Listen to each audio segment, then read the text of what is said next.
মুহূর্তে আল্লাহ আমি আমার খাদিজাকে যেন ভুলে না যাই। রুজিক তো হব, এটা হচ্ছে পরিপূর্ণ স্তর।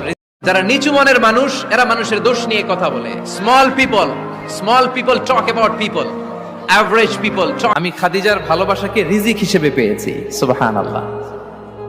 রাসূল সাল্লাল্লাহু আলাইহি ওয়াসাল্লাম এই শব্দটা ইউজ করেছেন, রিজিক। রুজিক তো দোয়া করার সময় বলতেন, আল্লাহ কিয়ামতের সে বিভীষিকাময় দিনে, যেদিন বন্ধু বন্ধুকে চিনবে না, স্বামী স্ত্রীকে চিনবে না, বাবা সন্তানকে চিনবে না, পীর সাহেব মুরিদকে চিনবে না, নেতা কর্মীকে চিনবে না, ভাই বোনকে চিনবে না, সেই কঠিন মুবাহা খাদিজার প্রতি ভালোবাসা আল্লাহ তাআলা আমার হৃদয়ে রিজিক হিসেবে দিয়েছে।